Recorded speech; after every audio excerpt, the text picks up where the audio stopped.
Pro fighters versus black belts. There's a big difference between professional fighters and black belts that are completely honed in on their craft. For Raymond Daniels, thankfully Barros is fine, he's just gone. And MMA fighters are like jacks of all trades, whereas seriously dedicated black belts are an embodied reminder of the Bruce Lee saying, quote, "I fear not the man who has practiced 10,000 kicks once, but I fear the man who has practiced one kick 10,000 times." In this video, we'll look at professional fighters taking on black belts. Tyron Woodley takes on Andre Galvão. Before Tyron Woodley was a victim of Jake Paul, he did a lot of great things in MMA, from securing titles to sitting atop the welterweight division for some time. Woodley has quite the resume to back the claim of him being one of the best welterweights the UFC has seen. Opposite him in this clip is none other than the illustrious black belt, Andre Galvão. He's an ADCC champion, ADCC Superfight champion, and multiple-time IBJJF champion. The list goes on and on. But something else to note is that he's the founder of the esteemed Atos BJJ gym. So yeah, when it comes to being a BJJ black belt, Galvão's one of the best. So when he fought Tyron Woodley, a more complete fighter, who won? This bout took place in Strikeforce back in 2010. As expected, it was mostly Woodley sprawling and brawling to counter Galvão's relentless takedown attempts. Woodley stunned Galvão with a right hand early on that made the Brazilian panic a bit. The right hand shots off the sprawls really hurt the black belt, and after he stumbled up to his feet just to shoot a takedown again, the referee stopped the fight as he noticed how hurt Galvão really was. He's been hurt the whole time. Be sure to check this fight out along with some of the other bangers that Strikeforce has to offer. How do you think this fight would have gone if Galvão scored a takedown? Would he have finished Woodley really quickly? Let us know what you think down below. Ryan Hall takes on a young, well-rounded fighter. Hey, I'm a huge Ryan Hall fan, but he's a very one-dimensional fighter. Aside from polishing up his kicks, he really just leans on that high-level black belt pedigree of jiu-jitsu that he always has in his back pocket. When Hall took on a young, more well-rounded fighter in Ilia Topuria, the fight started the same as most of his.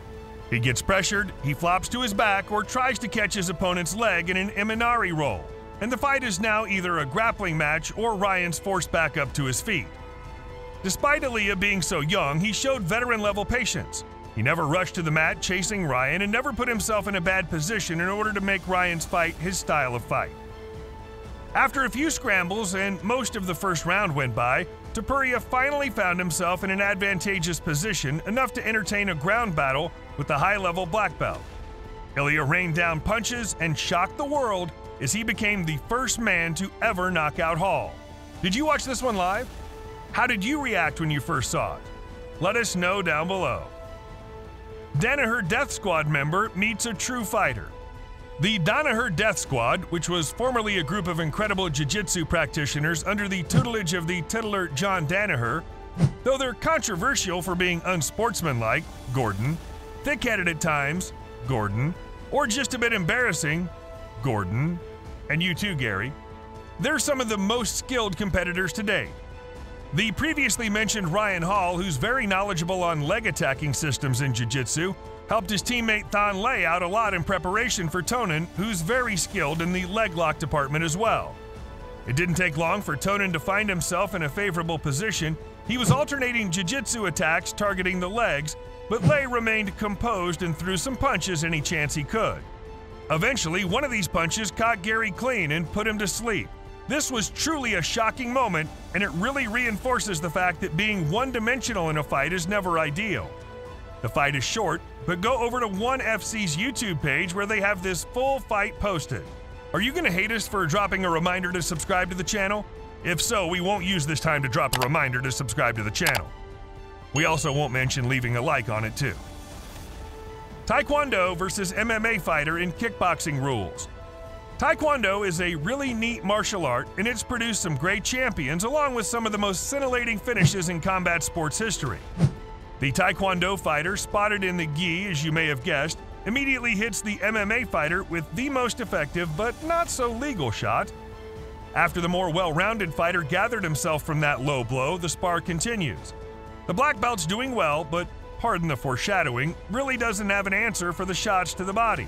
The action continues to be back and forth, competitive and exciting, but then the MMA guy lands a two-piece to the body that made me double over in pain just watching it. It's very hard to keep a poker face when the body's hurt. The MMA fighter read the black belt like a first-grade reading level book and knew that another body shot would be the end of it. So a knee was delivered, a knee was received, and a knee put an end to the Taekwondo black belt in this match. Have you ever done Taekwondo? More importantly, have you ever been hit in the body this hard? Let us know about your experiences down below. Rodolfo Vieira on the wrong side of an upset. With a nickname like the Black Belt Hunter, you'd imagine one is really good at jiu-jitsu.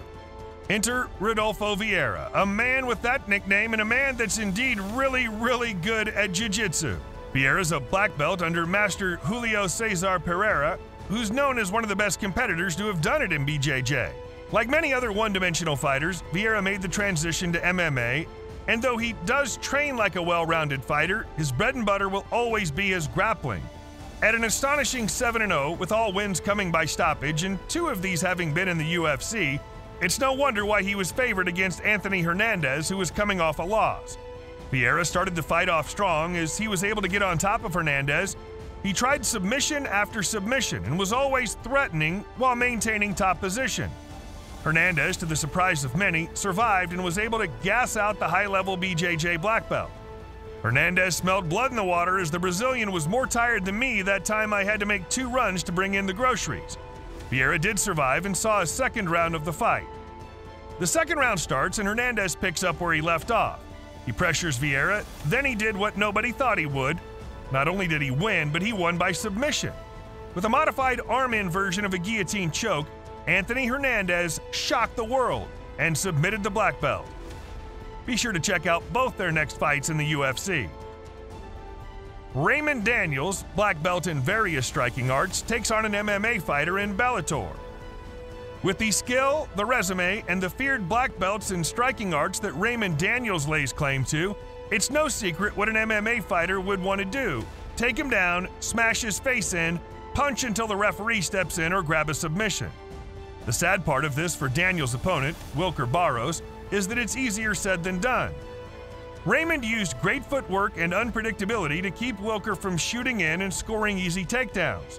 Wilker kept trying to clinch the kicker, but he never had too much success with it. Raymond later landed a spinning kick to the body that sent his opponent tumbling to the mat. Once Barros returned to his feet, he was frozen in anticipation and deception as Daniels spun and spun and spun. There's no technical name for this move, so we're just going to call it a 720 right hook. Yeah, that. Daniels landed this and proved that just because he's focused on striking his whole life, he can win against fighters that want to take him down. Make sure you go to Bellator's YouTube channel and watch this full fight over there. That does it for this video. Which entry did you like the most? Let us know down below. And always drop a like and subscribe to the channel. Until next time.